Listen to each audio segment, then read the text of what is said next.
Hello guys and welcome back to my podcast the law show. आज के जो हमारे गेस्ट हैं उनका जो प्रैक्टिस एरिया है बहुत वास्ट है, लेकिन पिछले 20 साल से मेडिकल लाइन से रिगार्डिंग जो केसेस है उसमें उनकी एक्सपर्टीज़ है।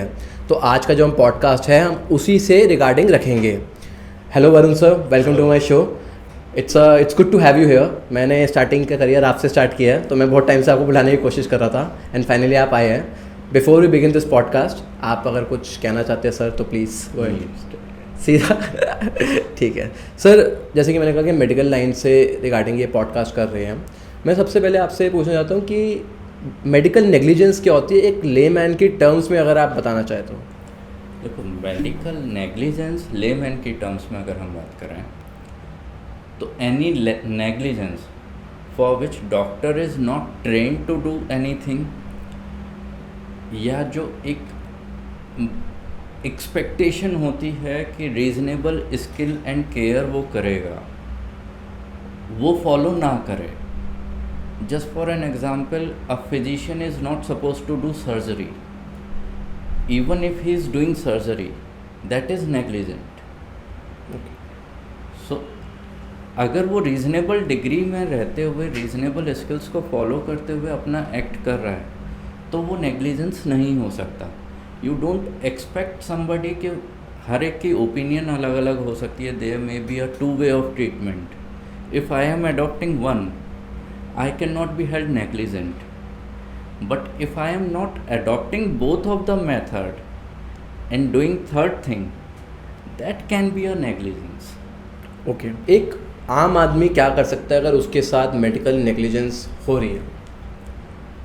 सबसे पहली चीज़ है trust issues, whether you trust your doctor और नॉट। सी, कोई भी प्रोफेशनल हो for that matter, they don't want to harm their patient और देयर क्लाइंट।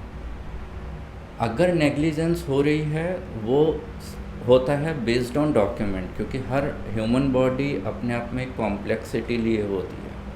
सपोज आज क्रॉसिन तुम्हें सूट कर रही है, कल को हो सकता है वही क्रॉसिन तुम्हें सूट ना कर रही हो। सो कैन यू से कि डॉक्टर नेग्लिजेंट है? Answer is no. सो अगर आपको लगता है नेग्लिजेंस हुई है आपके साथ, सबसे पहले आप ओपिनियन लीजिए कि एक्चुअल में वो नेग्लिजेंस है भी या नहीं है। फिर you have two ways of doing it. One is to approach consumer forum to seek compensation, and अगर negligence is in such a nature जिसकी डिग्री बहुत हाई है और कहना चाहिए जिसकी वजह से लाइफ एट रिस्क है, तो क्रिमिनल नेग्लिजेंस में भी जा सकते हैं under the criminal law. Doctors के लिए क्या सेफ गार्ड है अगर जैसे उन पे एलिगेशंस लगते हैं मेडिकल नेग्लिजेंस के लिए? सबसे बड़ा सेफ गार्ड एक ही है, प्रॉपर डॉक्यूमेंटेशन ऑफ एवरीथिंग। अगर पेशेंट हाई रिस्क पे है एंड लगता है कि सर्वाइविंग प्रॉब्लम्स हो सकते हैं, तो पुअर प्रोग्नोसिस को हमेशा अटेंडेंट को एक्सप्लेन किया जाए एंड उसका नोटिंग भी डाला जाए।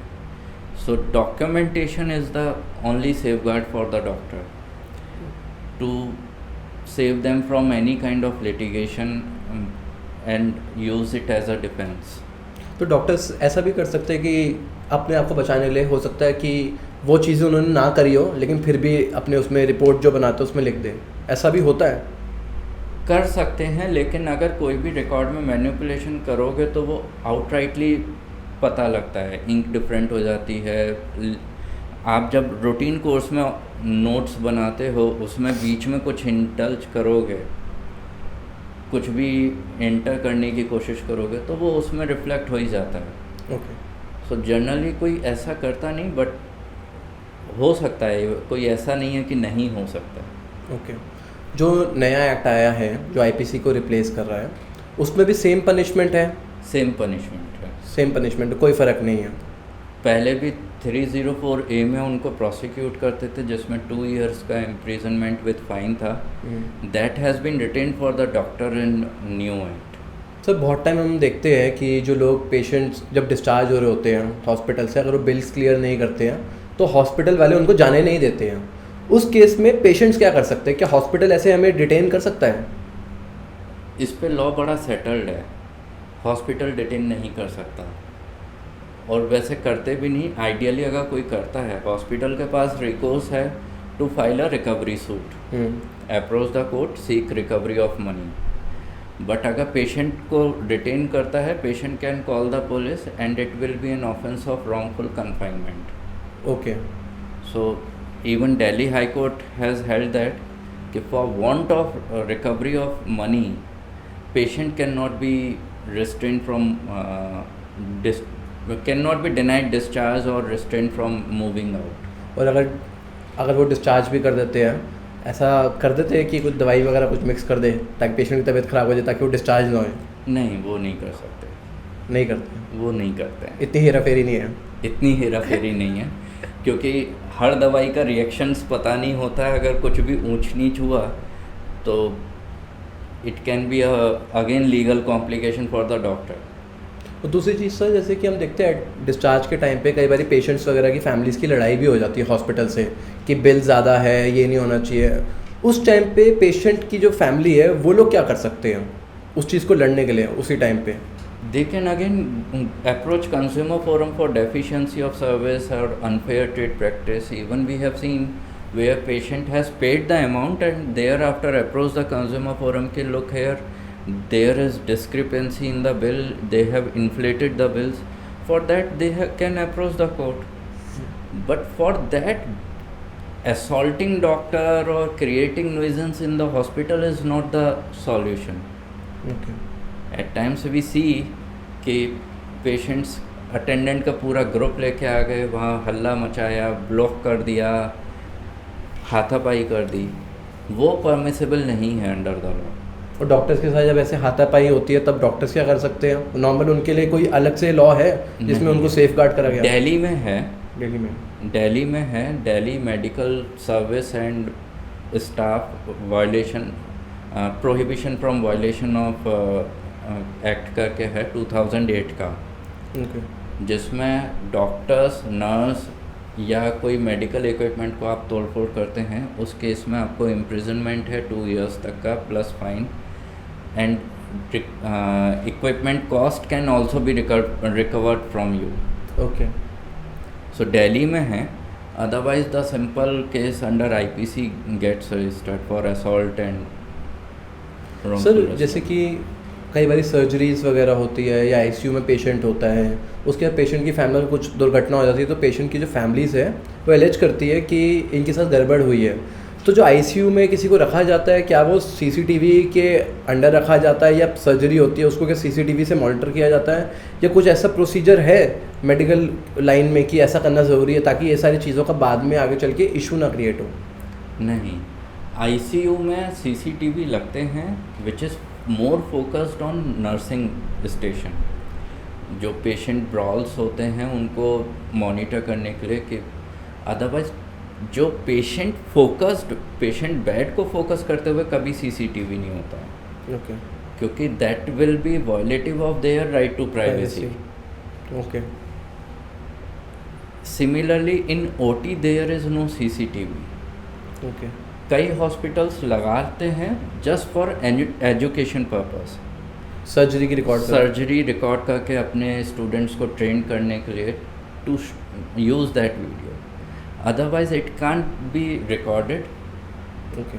और इसके लिए कोई वो भी नहीं है, मेडिकल लाइन्स में भी कोई प्रिस्क्रिप्शन नहीं दी हुई, प्रोसीजर नहीं है? अभी तक कोई प्रिस्क्रिप्शन नहीं है। It's a debatable issue in US and UK। There is debate going on कि whether it should be recorded under CCTV or not, but again the right of privacy comes into play.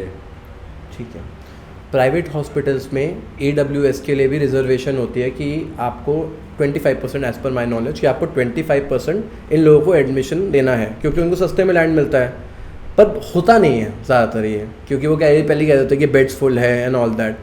उनके लिए क्या है कि अगर उनके साथ ऐसा हो रहा है तो वो क्या कर सकते हैं? नहीं, उनके लिए प्रॉपर गाइडलाइन है। Not every private hospital is on the government land. Okay. जिनको कंसेशन रेट पे मिली हो। जब गवर्नमेंट किसी को लैंड एलोकेट करती है तो वो लीज डीड करती है। उनके लीज डीड में टर्म्स एंड कंडीशंस होते हैं जिसमें 25% of OPD and 10% of IPD का उन्होंने क्लॉज रखा हुआ है।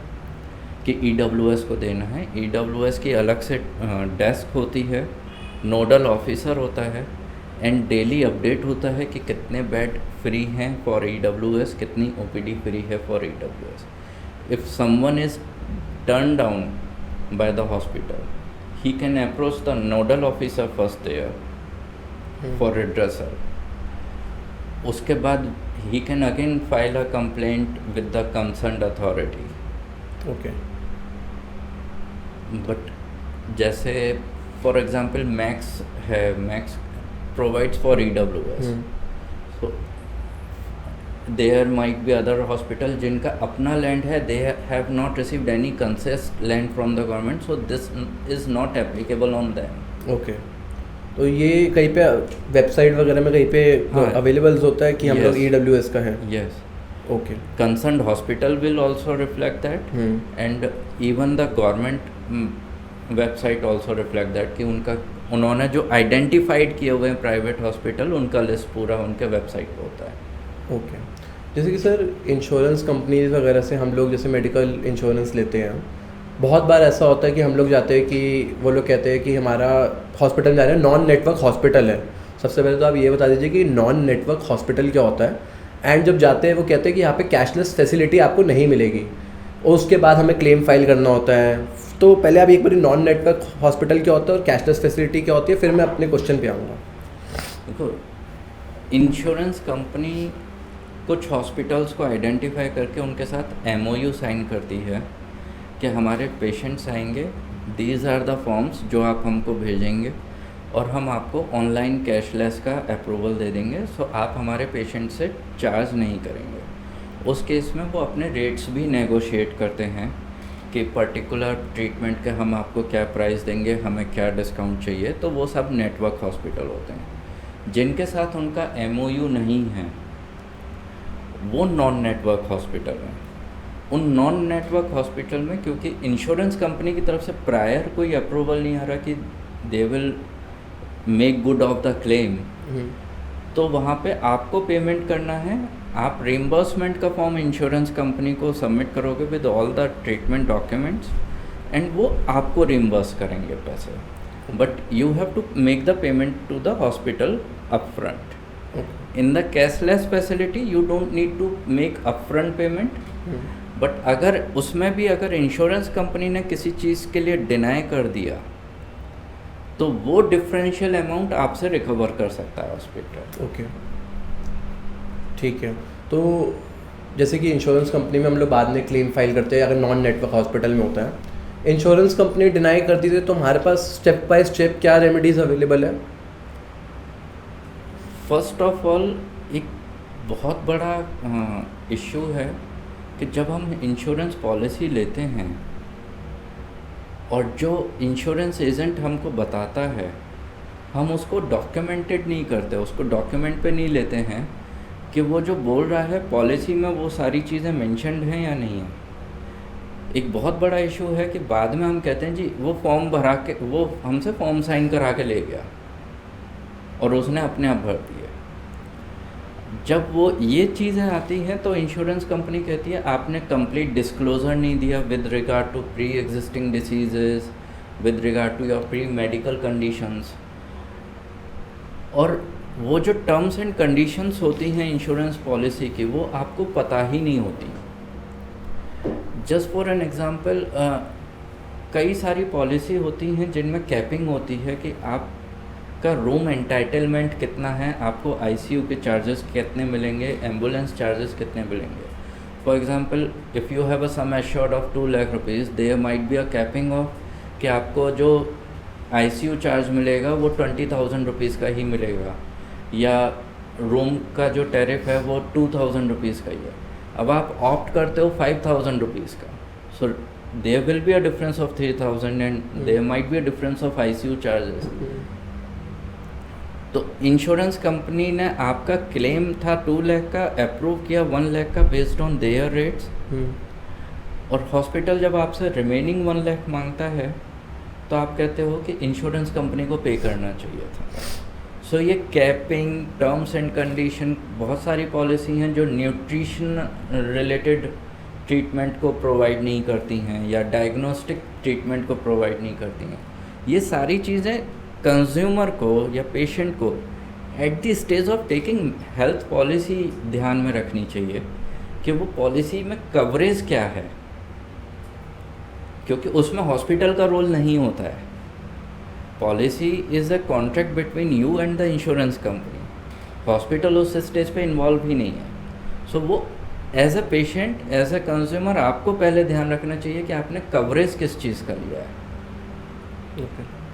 उसके बेसिस पे ही उसके बाद आप जाके हॉस्पिटल में क्लेम कर सकते हो कि मेरा कैशलेस होगा नहीं होगा, ये ट्रीटमेंट का पैकेज कॉस्टिंग क्या है, मेरे इंश्योरेंस कंपनी ने कोई कैपिंग लगा रखी नहीं लगा रखी।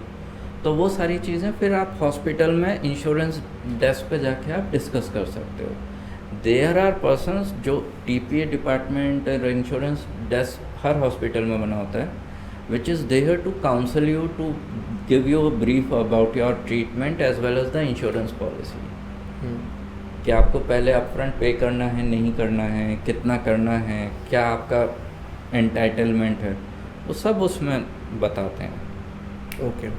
और अगर जैसे नहीं बताया, सपोजिटली 2 लाख का इंश्योरेंस है, 1 लाख रुपए इंश्योरेंस कंपनी वाले दे रहे हैं, 1 लाख हॉस्पिटल वाले अलग से चार्ज कर रहे हैं, तो वो जो 1 लाख रुपए जो अलग से हॉस्पिटल वाले चार्ज कर रहे हैं वो उसके लिए मैं लाइबल हूँगा, पेशेंट लाइबल होगा लेने के लिए, और उसके लिए मैं अगर कंज्यूमर कोर्ट में केस भी डालूंगा तो भी कुछ नहीं मिलेगा against the insurance company as well as the hospital. Against, not against the hospital, but you can certainly raise your reimbursement, you can submit your reimbursement form to the insurance company, and अगर वो deny करते हैं, so again that is the subject matter of policy terms and condition. Against the terms and condition वो deny कर रहे हैं तो आप you can approach for consumer forum. अगर within the terms and condition कर रहे हैं then you don't have a case. Okay. जैसे कि आपने कहा कि प्री एग्जिस्टिंग डिजीज़ का भी रहता है, प्री एग्जिस्टिंग डिजीज़ क्या होता है sir? Pre existing disease is nothing, just a disease which is happen to you before taking the policy. Today if you are going to take a policy and you have a certain medical condition, that medical condition is a pre-existing disease for all purposes. So it is your duty to disclose it to the insurance company, क्योंकि based on that they are taking risk. उनको insurance देना चाहिए नहीं देना चाहिए, premium high करनी चाहिए या सेम प्रीमियम पे देना चाहिए, that is something they are taking risk, तो वो उस स्टेज पे डिस्क्लोज करनी चाहिए. देन अगेन पॉलिसी लेते वक्त आप देखें, कुछ पॉलिसी होती हैं जो 2 साल का गैप पीरियड रखती हैं, कुछ पॉलिसी 4 साल का गैप पीरियड रखती हैं so far as pre-existing disease is concerned.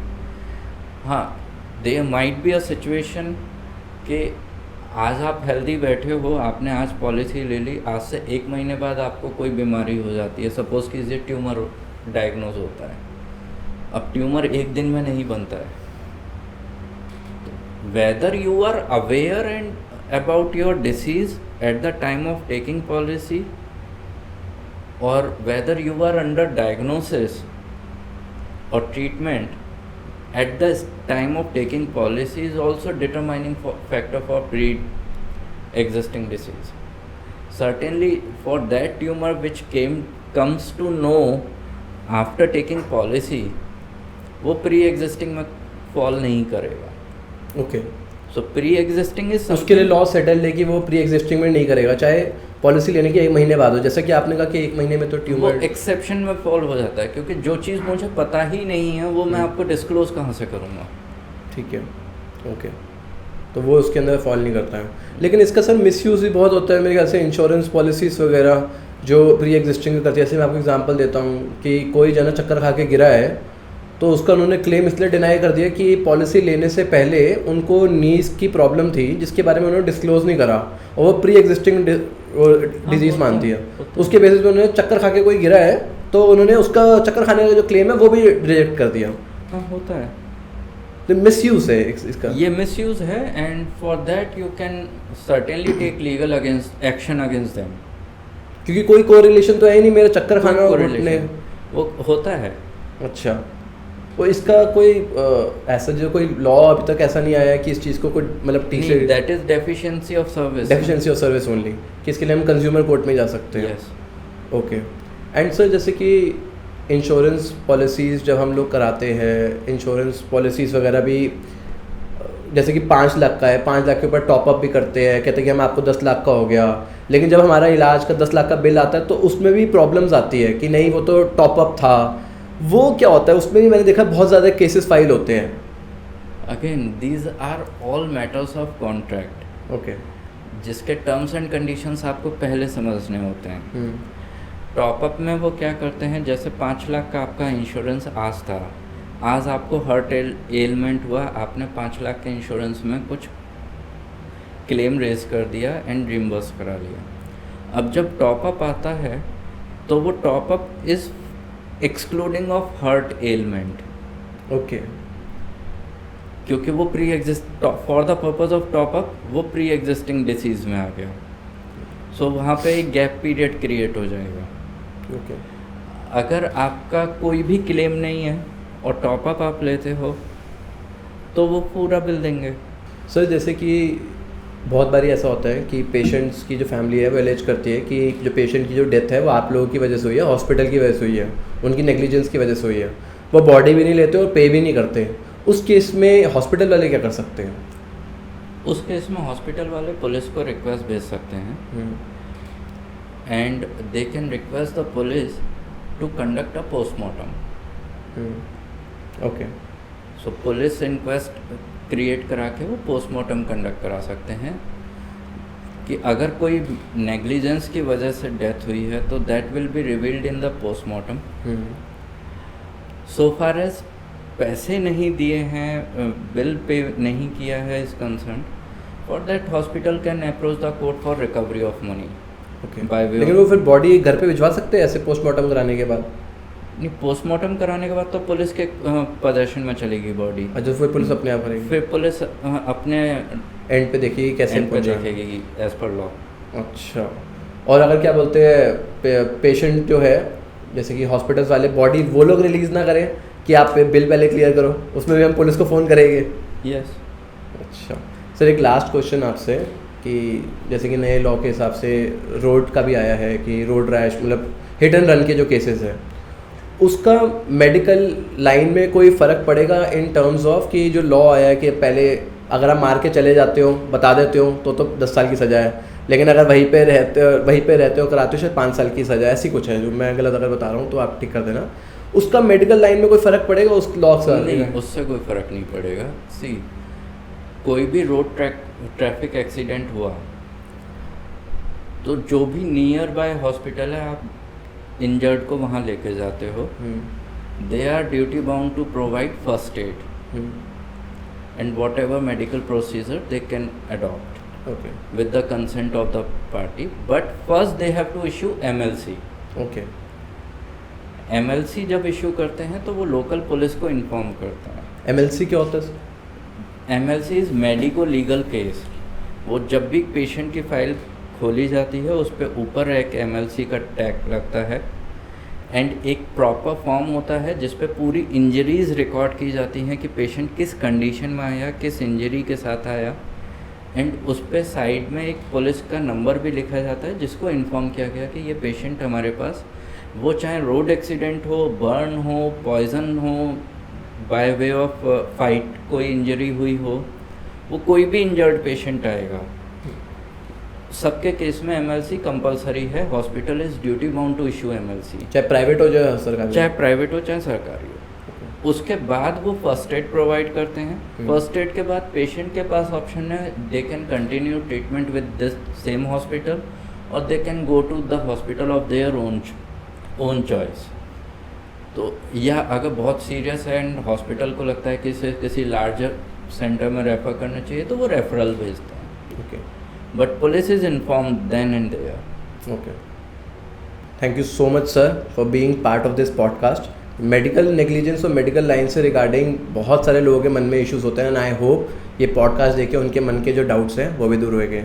So guys, stay tune for our next episode. तब तक के लिए इस चैनल को लाइक करें, हमारी वीडियोस को शेयर करिए और हमको सब्सक्राइब करिए।